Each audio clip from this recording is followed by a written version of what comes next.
Afternoon, everyone. We'll get started on today's webinar, The People First Approach, Why Web Accessibility Matters. Hope everyone's had a good day so far. Sorry if there's been a few last-minute problems with the Zoom link. We had some technicals in the studio, but hopefully that's all sorted now. If you know anyone that's trying to join and can't get on, feel free to shoot that link over to them as well. Brilliant. So let's make a start on today's webinar. So quick introduction to ourselves. So we're madeby.studio. We're a digital design agency based in Leeds. It's run by myself, Sam Taylor, creative director, and Matt Wheeler, our digital director, who will be speaking very shortly. And today's webinar is a people first approach on why web accessibility matters. So before we jump into the meat of it, a very, very quick introduction. So at madeby.studio, we focus on creating high-performing, responsible websites. We pride ourselves on our commitment to technical excellence, building digital solutions with sustainability and accessibility ingrained at every step of the process. While we work with a great range of clients, we predominantly focus on the medtech and green tech sectors, as this aligns with our values really well. Here's a quick view of our client list. So as I said, a very broad range. We work with the largest construction company in the world, right down to local mental health charities based here in Leeds. While we have our primary sectors, we do work across the board as well. So, as I said, that was a very quick introduction from me. I'll now be passing over to Matt, who is our in-house expert for all things accessibility. Thank you. Cool, thank you. So yeah, I'm Matt. I'm the digital director of madeby.studio. I'm just going to start off with a few facts and figures, just so you can understand the current state of accessibility on the web. So 96.3% of homepages have detected web content accessibility guideline 2 failures. And this was tested by WebAIM organization across a million websites in 2022 and released the results in 2023. So you can see here like how big of a problem it currently is. And now what I want you to do is consider that 24% of people in the UK have a disability. And there's one more thing I want you to consider is that the web is fundamentally designed to work for all people, not most people. And if we think that 96.3% of homepages alone have WCAG2 failures, with 24% of people in the UK that have a disability, the web is not following its core fundamentals. There's this kind of lack of equal access of information. And it's our role as business owners, marketers, SEOs, technical people, designers to start solving this problem to allow equal access of information. And admittedly, not all those 24% of users with disabilities require accessibility functionalities, although a portion of them do. So you need to kind of consider every single user that's going to be using your website or digital product. And one thing that I want you to kind of just consider is this rise of accessibility overlays as well. So I've seen these kind of come into play quite often now, and they magically solve the accessibility issues on your website. Although that's not really the case. I'm going to point out like 3 reasons why that is.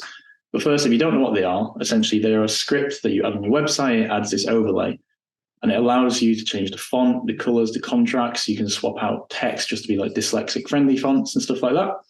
Although if someone requires accessibility features, it's not just on your website, it's on their computer as a whole. So it's more likely they'll have software installed on their computer to enable them to have these features across every single website they're navigating.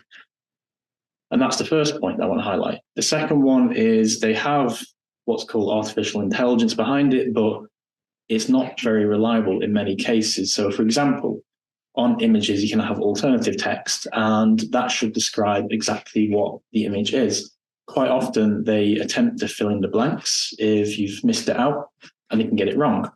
So you can have an image of a family, and it will just describe it completely wrong and irrelevant, and that is actually providing misinformation, which, in my opinion, is worse than no information at all. So that's just the second thing to consider.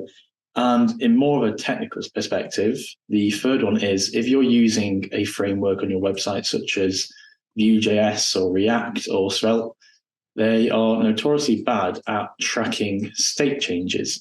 So if you go from page A to page B, it won't keep track of the content on the previous page and the next page.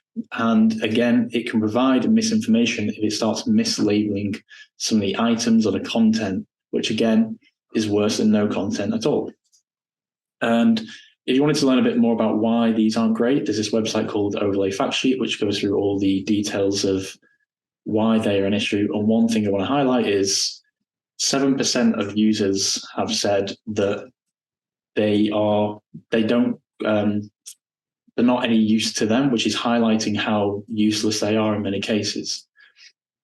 So where does accessibility actually start? Well, it starts with the brand ultimately. So even before you've created the logo, before you've selected typography, before you've selected that color palette, you need to start considering accessibility all the way from there, as it is part of a mindset.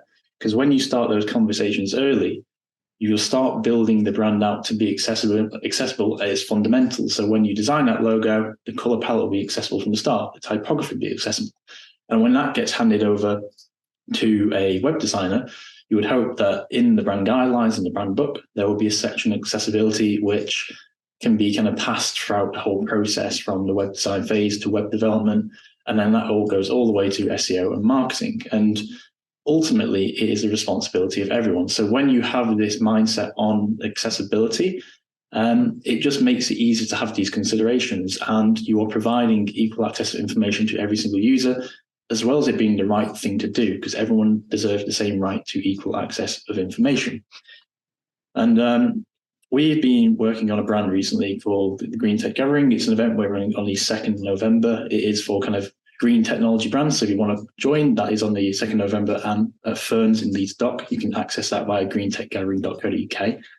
But when we designed this initial brand, we chose colors and we realized that different combinations weren't accessible. So when we were going to produce the social media content, when we were going to produce the website, we realized that it wasn't going to work for everyone. So what we did, we tweaked out every single color in there. We changed the typography to make sure that it's accessible, and it was passing all the marks. You can see here, I ran a micro audit on this landing page that we built, and it's got 0 violations. And then it's got a few kind of needs review and a few recommendations.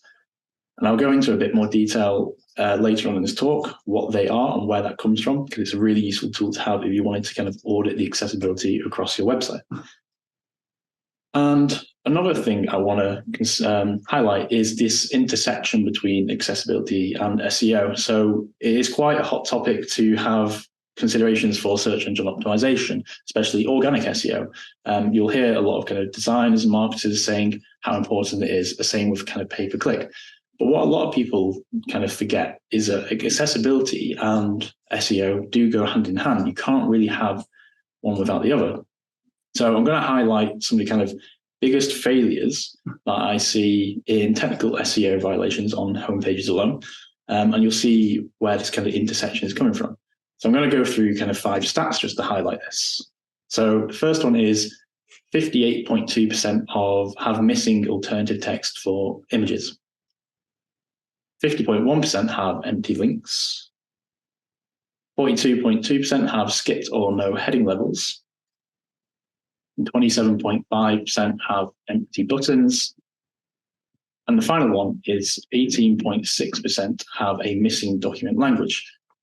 And these are kind of very basic technical SEO practices that you should be following on your website. If you're not following these, you don't really have a great technical SEO. There may be flaws in it, there may be holes that needs to be fixed. But this is actually kind of overlapping in terms of accessibility. So I'm going to also highlight some of the accessibility violations on home pages.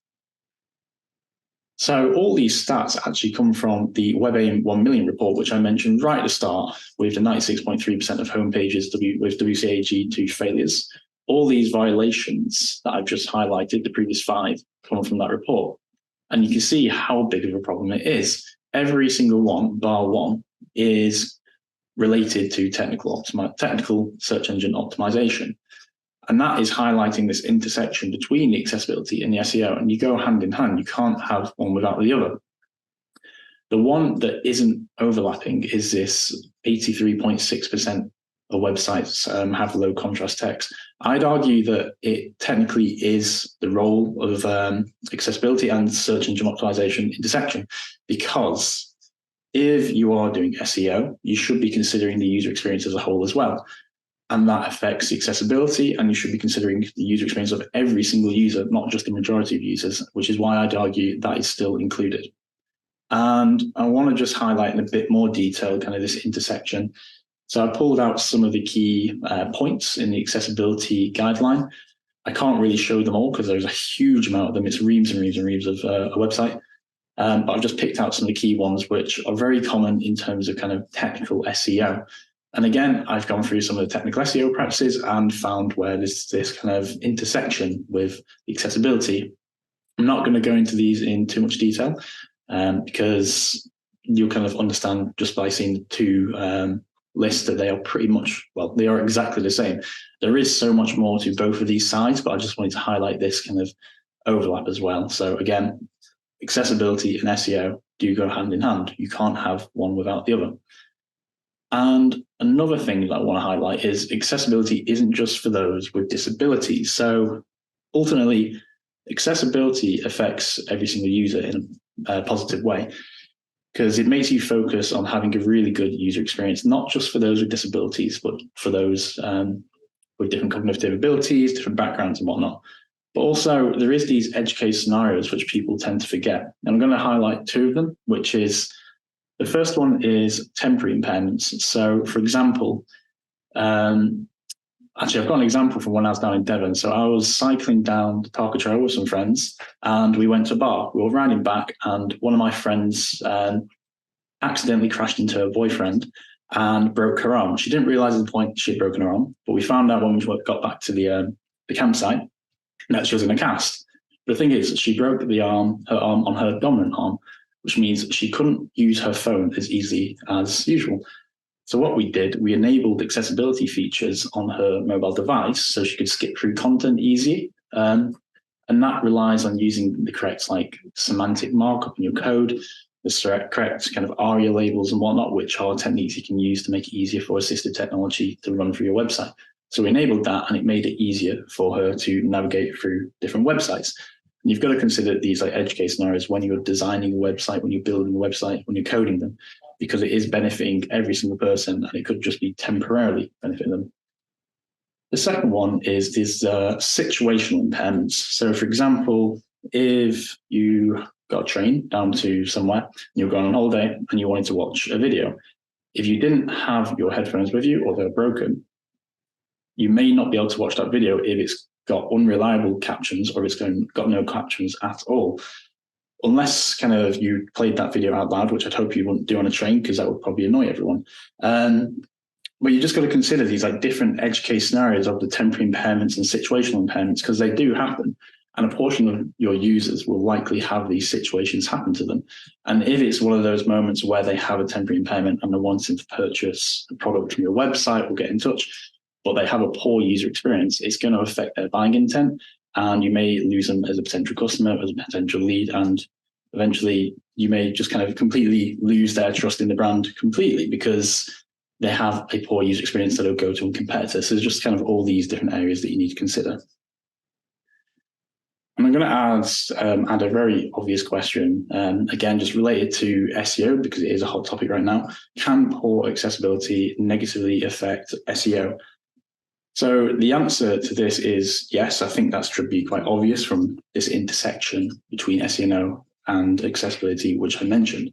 But what I want to do is highlight a tweet from John Mueller, who is the search relations or head of search relations at Google. I actually did a very similar talk at Brighton SEO on Thursday last week, and John Mueller ended up being in the front row of the audience. So when I was saying this, reading out his tweet and taking my interpretation, he was nodding along in approval, which is kind of validated that this is correct and it is something that we should all be considering. So someone posed the question to John, does accessibility affect your search engine optimization? And his response was, I won't say never, but I'm not aware of any immediate plans. In general, though, when sites are hard to use, people steer away from them anyway. So over time, things like recommendations and other signals tend to drop away, resulting in the site being less visible in search too. So when I was doing this similar talk in Brighton SEO, my interpretation was that when you focus on the user experience of every single user, you're going to send positive signals to search engines, including like Bing, Google, and whatnot. And when I gave this answer, John was nodding, going, yeah, that is correct. So again, got the head of relations, Google search relations, kind of validating that this is something that we should all be considering. And one thing I do want to highlight as well, in 2025, the European Union, I think it is, are going to be implementing accessibility as a legal requirement across websites for particular industries, especially kind of public bodies or anything that requires public access. It's already law for the American Disability Act as well, for kind of publicly trading companies and again for government bodies, but it's better to get ahead of the curve so you don't have to rush it at the end when this becomes a legal requirement. Because accessibility, if you're building it into a website that's already currently built, it can take a long time. Whereas, as I mentioned before, accessibility starts with the brand. If you have it as a consideration all the way from the beginning, it's going to be much easier to implement and you won't have to rush, and you can be confident that you've built a really robust accessibility strategy into your website or digital product. And I'm just going to highlight a few very basic examples of accessibility and how to implement them into your website. So the first one is titles and headings. So you've got to ensure that titles and headings are ordered and descriptive. What you quite often see is websites, they kind of skip heading levels or they miss them completely. And in the actual code, you have these heading levels where it's like H1, H2, H3, H4. And these are actually really important, not just for styling of the website, but it tells Google and different bots that are scanning your website's code what the order of the content is. And by doing that, it makes it much easier for them to understand that content and index it correctly. And again, if you're following these best practices, it's going to be sending positive signals to Google, and you're going to just organically get better ratings and a better technical search engine optimization just by having basic accessibility functionalities. So the second one is anchor text as well. So with anchor text, which is the links that you have on your pages, you've got to be clear with the intentions and the text that you're entering. Quite often you see articles where it says read more or click here or view more. And the issue is they're not descriptive of what the action is going to be. So if someone's using assistive technology such as a screen reader, and if that screen reader just says read more, they don't understand the context of what they're reading more about. So you've got to be descriptive with what the action is to make it predictable. So you have view more about us, you'll have view all features, or read more about X topic. And it makes it very predictable what is going to happen when they click that link or anchor text. The third one is image alternative text as well. So for every single image, it is best practice to add textual alternatives on every single image and asset on the website that provides value in the content. Because again, if someone's using descriptive technology, assistive technology, sorry, it'll be reading out the alternative text in the image and describing what is the contents of that image. And if that image is really important to the content, that's going to add extra value to them. If it is incorrectly described, it may confuse the user. And again, if you have not entered any alternative text at all, it will completely skip it. And again, they may miss out on that value. So it's really important just to make sure that they are filled in correctly and explicitly define the contents of that image. And what I quite often see is people do kind of keyword stuffing where, let's say they've got keywords on the page, they just fill in the alternative text on images. Don't do that, because that is very bad practice and search engines can already pick up on that, and they'll just penalize you for it, especially on your search engine indexing. The fourth one is navigation. So with navigation, the best practices are that you should be able to get to any bit of content within 3 clicks. Quite often I see with websites, like especially enterprise level websites, they overcomplicate the menus. They add all these drop downs and you open other things and opens other things like that. And they have like these really fancy transitions and stuff. They may look cool to like the regular user and they may make it quite an exciting user experience, but in a lot of those cases, they're not considering the user experience of every single user, especially for those that are using assistive technology. Because if you make it too difficult, it's going to cause frustration for that user and they're not going to be able to get to the same pages. And again, it's that lack of equal access of content. If you make it really difficult for a portion of your users to navigate to particular areas, you're going to make it really difficult for them. They're going to have a lack of trust in your brand as a whole, and you may lose them as a potential lead or as a potential customer. And so, yeah, that's the fourth one. And there's one more that we need to go for, is the readability. So you've got to make sure that any content on your site is readable and digestible. So that means kind of make sure that content is written very concise, break it up, use a lot of white space. If you're writing articles and you just want to have paragraphs after paragraphs after paragraphs, don't kind of fill paragraphs with 6-7 sentences, because that's bad practice. That makes it very difficult to understand what the content's about. Realistically, most users on the web, they don't read every single sentence, they skim read. They're skipping from A to B to C, and they may only read that first line or that first sentence. So you need to make it really easily digestible. Another one to point out is just avoid technical jargon as well. If it's a new user kind of doing a bit of discovery and finding out more about kind of your product or your approach, and you put technical jargon in there, if they don't understand what it means, they're not going to have that trust in you. It's going to be very confusing to you. Whereas if you kind of use basic terminology, explain it in a very simple term, it's going to be much easier for them to understand what the content is about. And again, building trust in your brand as a whole.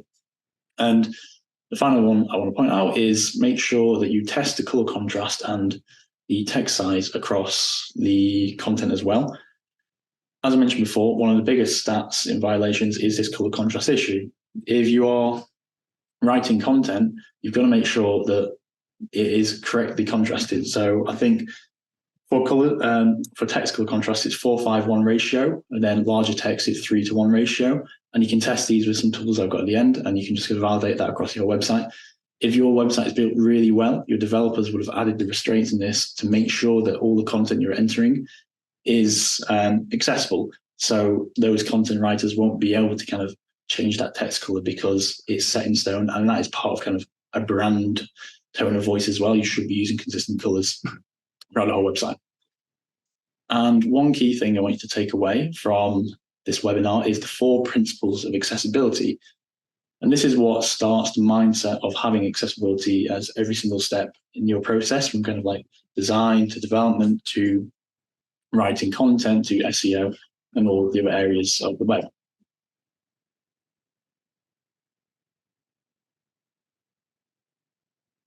So the first one is your website perceivable? So can your website be used by multiple senses? Quite often we only consider like keyboard and mouse, but you've got to consider, like, can people use it visually? Can they use it audibly? Can they use it by touch?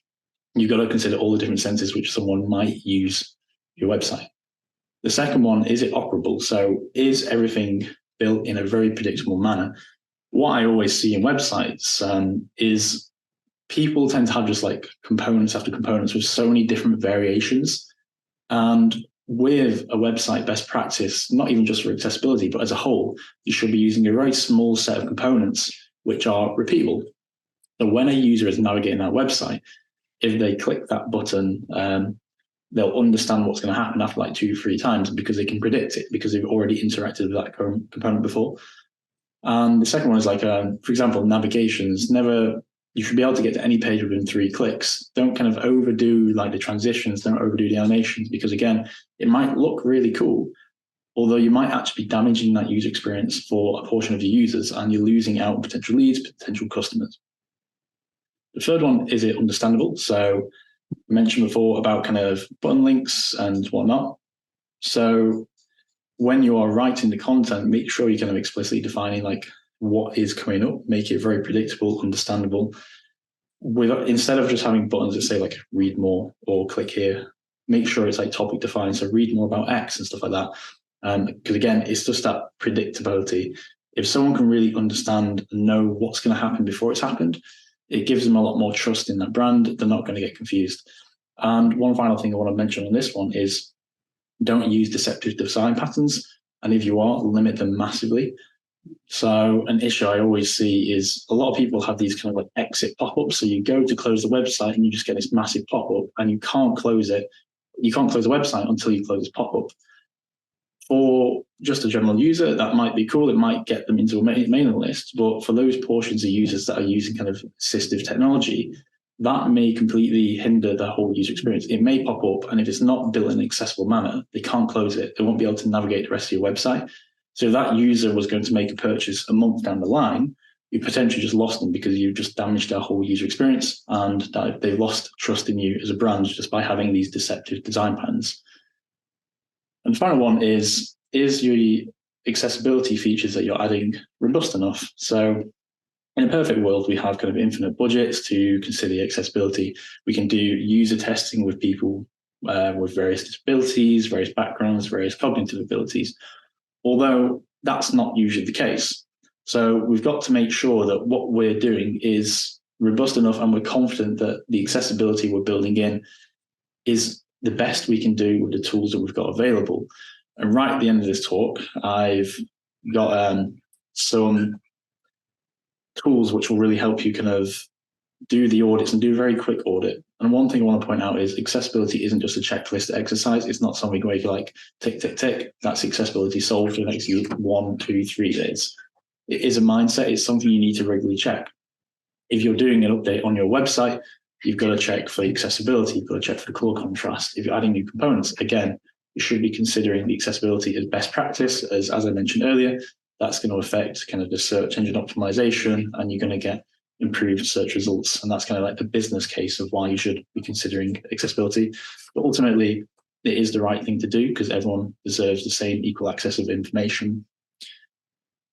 And I want to highlight, so we're just going to go into a case study here about how accessibility doesn't actually sacrifice any results. All it can do is maintain them or improve them because, as I mentioned before, they are benefiting user experience, not just for those that require accessibility features, but for every single user, because it benefits the search engine optimization, it's benefiting that whole kind of navigation, how people get from A to B. It makes you very critical on the design, makes you very critical on the development, and it also makes you very critical on the content that you're writing.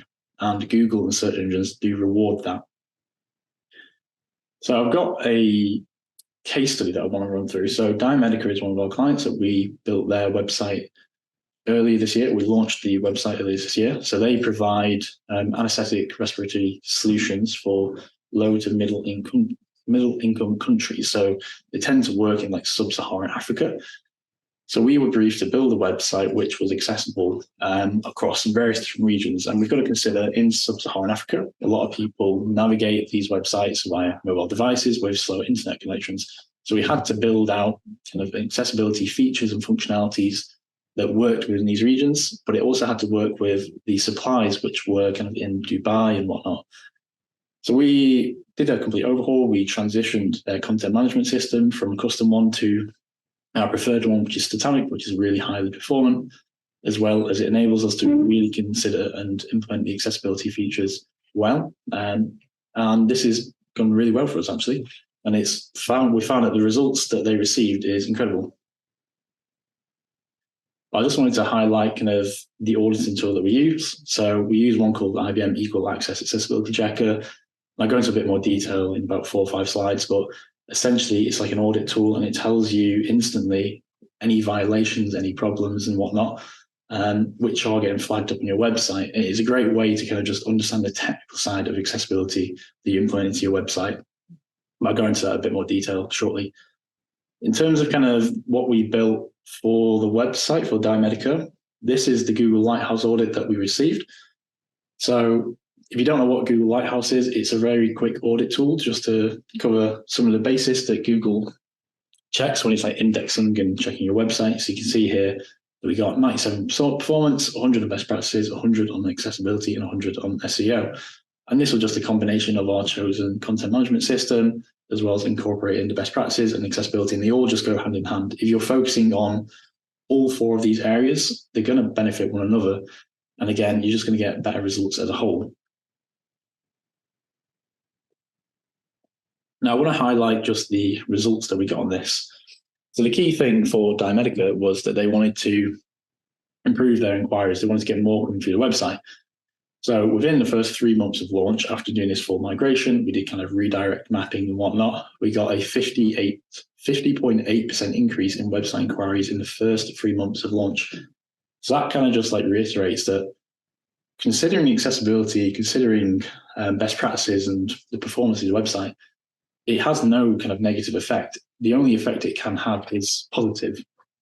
And it's just the right thing to do, because when you are following accessibility recommendations, you are just following web best practices as well. It's just unfortunate that when people are learning to design or code or write content, it's not really a focus topic, whereas it should be, because it all just goes together. And if you focus on all these particular topics on the web into one, you're just going to be getting really good results overall. So in terms of that tool that we've been using to audit the website, the IBM Equal Access Accessibility Checker is one that we use. If anyone's already in the accessibility space, you'll know of a tool called Wave, which is like the go-to, although IBM have been doing their own research and built their own Chrome extension. I think it works on Firefox and Safari as well, which does a full kind of technical accessibility audit, sorry. And it goes through like all the violations, it goes through recommendations and needs review. And the one powerful thing about this is any bits that require recommendation, it tells you how to kind of test these from a human angle as well. As I mentioned before, accessibility isn't just a tick box exercise. You've got to consider, you've got to test it as a live user. You've got to mimic what other users with different cognitive abilities, different disabilities will be, how they'll be interacting with your website as well. But in terms of kind of, like, say you're correcting violations using this Chrome extension as well, it tells you exactly why it's a violation. It will give you like a code snippet of how to fix it, and it will give you like a link to their guidance documents. And I found this like the most robust one just for doing a quick audit and making these quick checks. So it's probably worth getting this Chrome extension, testing your website and checking over the accessibility, because this is the easiest way just to kind of have a quick look at the accessibility. But there is so much more, which does require human testing. But this is like the start of creating that mindset of focusing on the accessibility of your website or your digital product. That comes from the IBM Equal Access Toolkit as well. So as I mentioned before, IBM have been doing their own research in accessibility, and it's a really, really good toolkit. They tell you how you can plan, how you can design, develop, verify, and launch accessibility into any digital product that you're building. And this is something that we're starting to incorporate into our processes. As Sam mentioned earlier, we focus on our technical excellence, we focus on the sustainability of our websites, and we focus on the accessibility. So over and over again, we're always having conversations like, is this accessible? Is this bit of social media marketing accessible? Is the website design accessible? Is the code accessible? And it just helps you build that mindset. And it's a really cool, like in terms of how we use it, it just works incredibly well for doing those quick audits. But there are kind of more robust solutions out there, but they tend to be quite costly. But this is just good for kind of getting the gist of like understanding the accessibility. And then the final one is, if you're very, very new to accessibility, Chrome Developer Relations have built their own guidance document called Learn Accessibility. And it goes from start to finish with all like the basics, as well as a bit more of the complex theories and processes that you should be using to incorporate accessibility into your website or digital product. In my opinion, that anyone that is working within kind of design space and development space in SEO and content writing should just have an awareness of this. They should read it and just understand the basics, you know, because again, I've mentioned over and over again, the building that mindset of accessibility. And that's just kind of what starts those conversations, because if a few of you in the office just have a look over this and you start kind of going, oh, that's kind of the guidance, but it's not on our website, you'll start having those conversations and you'll start kind of considering what tweaks can you make to make it more accessible. And you can go from there. And that's just a really good way to kind of move forward in providing this equal access of information for every single user on the web. So that is the kind of end of this webinar. If you do have any questions, please feel free just to put them in the chat and we'll get them answered now. Cool. So the first one we've got is, so accessibility through the Equality Act. The UK Public Bodies already make accessibility a legal requirement. So that's also really good to know. But again, as I mentioned before, in 2025, it's going to be rolled out even further to more sectors. And again, in what I'm thinking is going to happen is it's going to be a standard for everyone eventually. So it is just good to get ahead of the curve, and make sure you're not rushing it a few years down the line. If you consider it now, it's going to make it much easier as well, being the right thing to do. Is the IBM audit extension better than the deck one? So the deck one, I've not personally used that one. The IBM audit one is like for people that are just kind of wanting to do a quick overview of like the accessibility on their website. There is more kind of robust ones. So for example, I know Silktide, they have accessibility features, but they also kind of cover the performance best practices. And that is like incredibly robust. And that is doing accessibility monitoring 24/7. So it depends on the kind of the scale of your business. If you are like a small business and you just want a quick audit, the IBM audit extension is really good. If you're doing more kind of regular comments and checking, kind of enterprise level, websites like Silktide are the best ones to go for, but they are quite expensive in terms of what they're monitoring and stuff like that.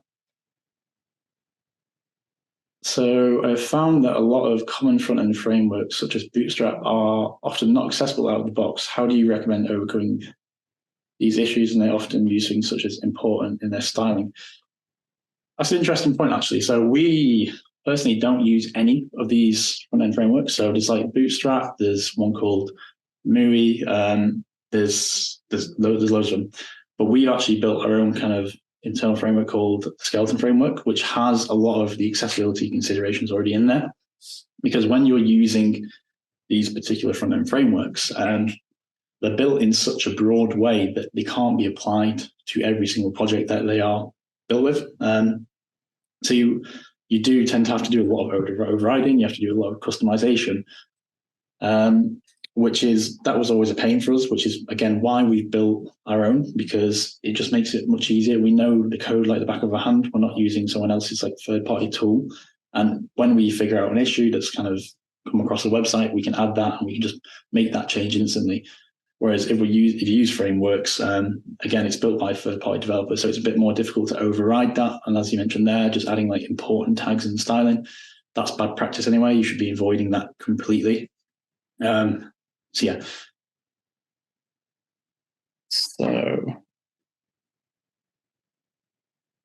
So yeah, what is the tool you use to scan your websites to determine if they're accessible or not? So if you're doing basic kind of accessibility audits and you just wanted to check like a few pages, that's where the IBM Equal Access Accessibility Checker tool comes in.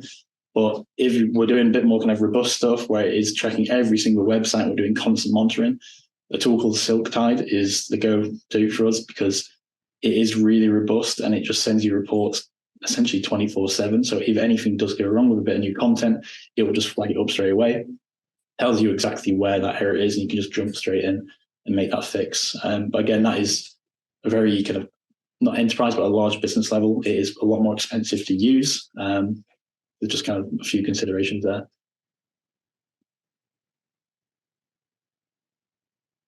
So what is your opinion on how sites present their cookie banners when accessibility is considered? That's an interesting question. In some ways, so there's quite a few ways I've seen people do this. So quite often you'll see people put like a cookie banner right in the middle of the page and it says, okay, you have to accept each of these individual things before you even navigate the website. And as long as that third-party tool, so I know there's like Cookiebot out there, which they have like an accessible solution, and it prevents you kind of navigating the whole website as a whole. So it's kind of dependent on that third party that you're using. Realistically, you should be just kind of following the best practices. If you are kind of a public body, you should technically like have it so the accessibility is kind of, the cookie policy stops the user navigating at all. So they have to select each individual one. But it is all just dependent on how those cookie banners are displayed. If you look at the guidelines, it's quite difficult because they are open to interpretation. Some people just put like a very slim banner, and in some cases that are okay, but in some cases they do like a very large banner. And again, that is okay. It just depends kind of what data. What kind of format that you want to go for. So anything from WCAG 3.0 that's worth talking about for UX designers. So WCAG 3 isn't out yet. WCAG 2.2 got released, I think it's actually in the past 2 weeks, actually, which expands on WCAG 2.1. Currently, Google's only checking for WCAG 2.1 right now because 2.2 is very recent, so it's not being rolled out. But again, you just need to be considering all those elements. All it does is just expand on those previous points with additional checks just to make it a bit more robust. But accessibility is worth talking about with every single person, even for user experience designers, because if you're designing a user experience and you want it to be like really fancy with transitions and stuff like that, in some cases, like that might look really cool. It might look very cool to like creative people, but if you consider like a general user, they might find it really difficult.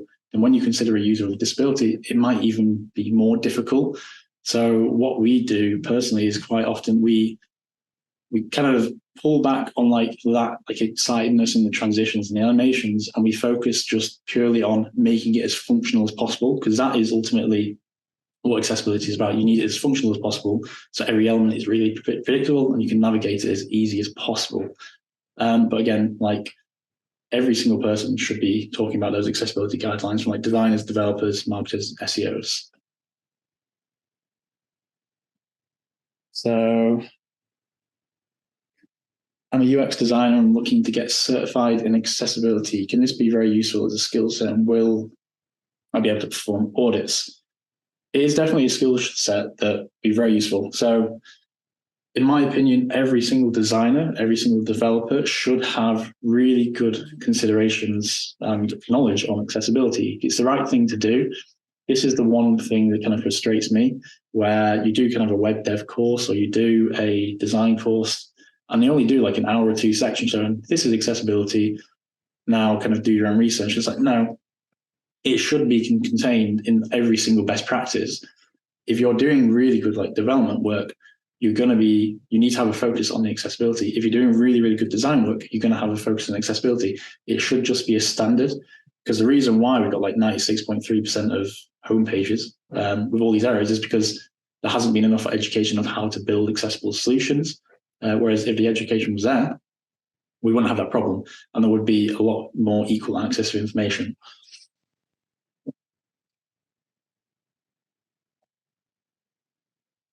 So do you have any advice for getting stakeholders involved in web accessibility, especially for non-web stakeholders? I've noticed from my personal experience that stakeholders who do little with web don't seem to understand the value and importance of web accessibility. So this is a question that actually comes up quite a bit. And if you're thinking in terms of a business case, let's say like 24% of your users do have accessibility, have disabilities, and they're wanting to purchase a product.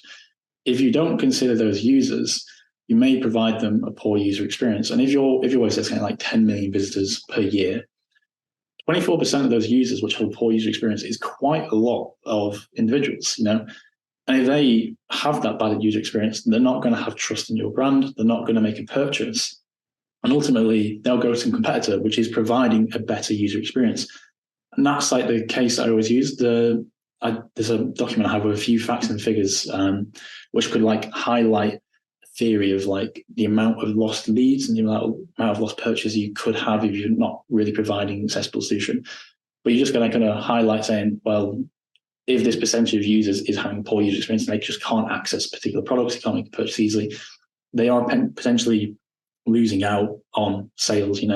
If someone is investing heavily on search engine optimization or pay-per-click ads, and a portion of those users are with disabilities, you're paying for them to get to your website, but then they just hit this roadblock. They can't kind of do what they want to because they just have a poor user experience via the accessibility. But it's a very difficult challenge to get stakeholders to understand kind of the business value behind it. But again, it is also just like the right thing to do because of this equal access of information. So what is the best place to find generic UI guidelines, including accessibility? I'm really new and so looking for broader guidance. So that IBM Equal Access Toolkit is a very, very good resource. So if you're a designer and using Figma, they do have Figma templates that you can import straight into your design. And essentially they have like the guidance next to what you're doing. So let's say you design a component or you're picking colors or typography. You can basically just import the page you want, and it's telling you exactly kind of what things you should be considering. But if you wanted to get more in depth, the WCAG 2.2 guidelines are the place to look, although it is very, very, very in depth. So you've got to kind of consider every single one, it takes a long time to read through it. It takes a long time to build up that expertise. The only way to kind of really, really understand it is just by trying it out, testing, trying again. And like, it's never finished. Accessibility is always there. It's always a consideration you have. Even with websites we're building, we've been building our skeleton framework for like a year and a half now. And we deploy a website and we have kind of random like components or some scenarios, which are just like new to this website. And we realize, this bit isn't actually kind of hitting the accessibility marks we want. So we go back through all our websites, update the skeleton framework, and that deploys across them all to make sure, again, there's this progression of accessibility. It's never going to be perfect, but you've just got to do what you can to make sure it is robust enough. And that's the key thing. Just make sure it's robust enough and you're confident that what you are building is working for those people. So global animation on WCAG 2.2 is an interesting one.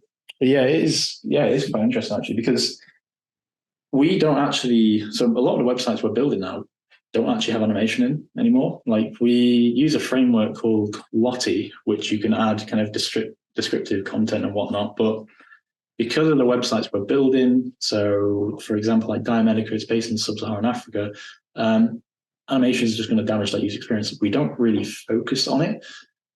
We really focus on just the core fundamentals of navigating the website, go from A to B with no fancy transitions, no fancy animations, no kind of like kind of animated in, animated out, stuff like that. And that's really like, if you wanted to get a truly accessible solution, that is kind of how you really focus on it. But again, it depends on like the scenario. Some businesses do want a website with those animations. You've got to like kind of work around those guidelines and whatnot just to make it work.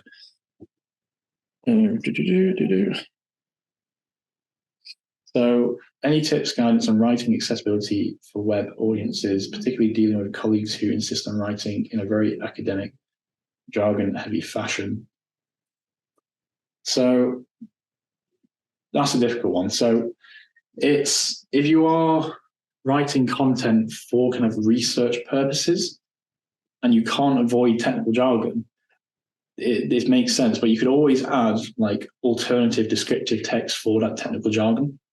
So for example, like in particular documents, if you're using very industry specific keywords, you can have a basically not a glossary, but like just an overview saying this word, if this word is here, this is the descriptive or the simple description of it. So you have a better understanding of it.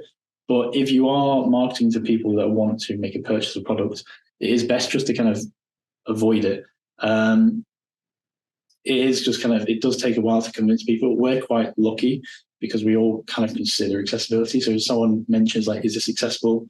We're more than happy just to remove any technical jargon. We're happy just to make those changes because it makes it accessible for every single user, even for kind of like a general user, and you just remove that technical jargon. It just may make it easier for them to understand it and then make a purchase or get in touch in regards to services and whatnot. But it is a very difficult thing to kind of convince people to make that change because, people have been doing it in the same way for a very long time. And it's only a very recent thing where accessibility has become so important.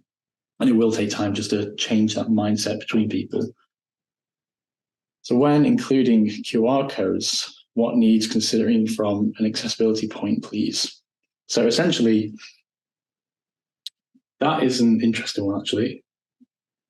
Realistically, what you'll need to do is you'll have to add in an alternative. So for example, if you've got a QR code on your website, you can add the alternative text. It says, to view this website, visit kind of www.links.madeby.studio, which is what my QR code is saying there. I mean, you just need to add that alternative to make it easy for someone to kind of get from A to B without having this roadblock. Yeah, but that's not really a question I've been posed before, so it's something I'll have to look into in more detail. And then, oh, Sam has posted in a really helpful tool in writing technical jargon as well. I'm seeing, yeah, let me just have a quick look at this as well. Oh yeah, okay. So this is one I've come across. So that readability score is really important. The easier it is to read, the better. I can't remember the exact stat. There is an article I read a while back where it says like you should be in this particular score for all content, because if you over-explain, if you use sentences that are too long, using technical jargon, you're just going to make it very difficult for users to navigate your website anyway, or understand the content and whatnot.